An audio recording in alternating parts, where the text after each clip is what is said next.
Halo makan sehat. Mari makan sehat agar tetap sehat. Perikop bacaan kita adalah berjaga-jaga. Bahkan MTPC pun temanya adalah anak-anak terang, berjaga-jagalah dan saling membangunlah. Tapi menariknya saudara, pada 1 Tesalonika 5 ayat 10 Paulus menuliskan supaya entah kita berjaga-jaga, entah kita tidur, kita hidup bersama-sama dengan Dia. Ya, seolah-olah nggak ada bedanya ya antara berjaga-jaga dan tidak berjaga-jaga. Lantas apa maksud Paulus menasihati jemaat di Tesalonika untuk berjaga-jaga? Mari kita baca selanjutnya. Kata berjaga-jaga yang dipakai dalam bahasa aslinya adalah Gregorio, artinya tetap sadar dan waspada, saudara. Mengapa kita perlu berjaga-jaga? Ya, karena ada sesuatu yang datangnya tak terduga. Nah, kalau sesuatu itu datang dan kita tidak sadar dan waspada, tidak berjaga-jaga, maka kita yang akan menerima konsekuensinya. Kalau sesuatu itu adalah sebuah ancaman, maka kita akan berada dalam situasi bahaya. Kalau sesuatu itu adalah kesempatan, maka kita akan kehilangan kesempatan itu karena tidak berjaga-jaga, karena kita tidak siap. Tapi menariknya di awal-awal ayat, yaitu ayat 1 dan 2, Paulus tegas menyatakan bahwa jemaat di Tesalonika menyatakan telah benar-benar paham dan sadar akan hari Tuhan yang akan datang. Ya, kita bisa lihat di pernyataan pada ayat 1 dan 2 tentang zaman dan masa tidak perlu dituliskan kepadamu. Karena apa?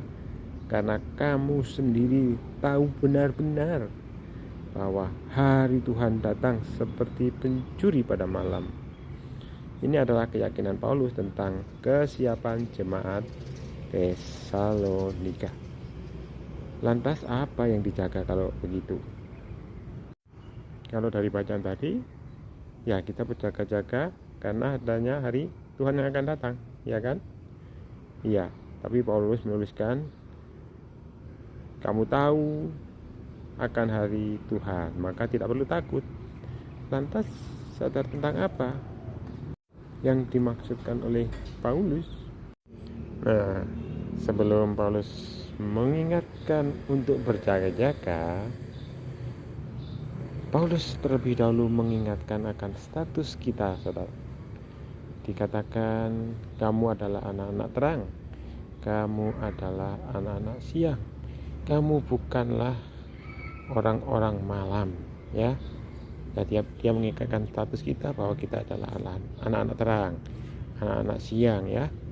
Baru dia mengingatkan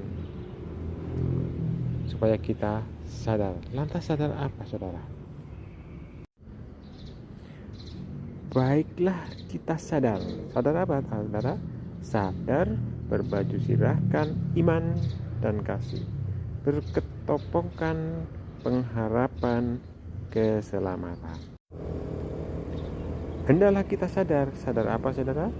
Sadar bahwa kita berbaju sirahkan iman dan kasih. Ini baju sirah ini melindungi kita dari serangan, saudara, dari tebasan pedang.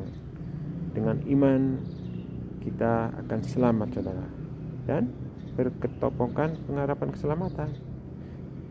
Saudara perlu pakai ketopong supaya segala macam serangan-serangan yang menyerang pikiran-pikiran saudara bisa dipatahkan, tidak tembus ke otak saudara. Jangan saudara tertipu oleh pengajaran-pengajaran yang berdasarkan hal-hal lain selain daripada Injil Kristus yang menyelamatkan saudara.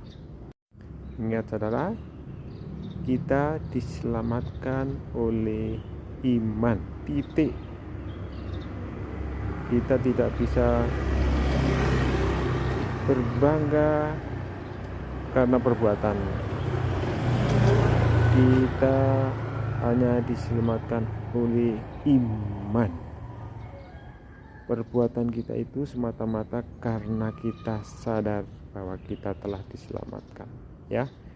Dia tidak akan menambahi apapun terhadap keselamatan saudara. Oke. Nah, yang di ayat 9 dan 10 ini semakin jelas saudara. Bunyinya seperti ini.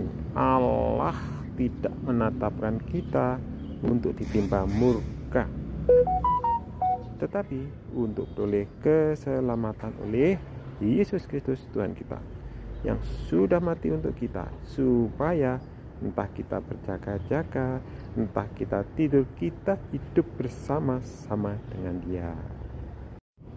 Sadarlah saudara, Anda sudah berbaju sirahkan iman dan kasih, berketopongkan pengharapan akan keselamatan, ya. Jadi ibarat Anda sudah pakai pelampung tapi Anda takut berenang. Nah, ya jangan ya. Anda sudah pakai baju sirah dan berketopongkan pengharapan keselamatan. Tuhan Yesus memberkati saudara.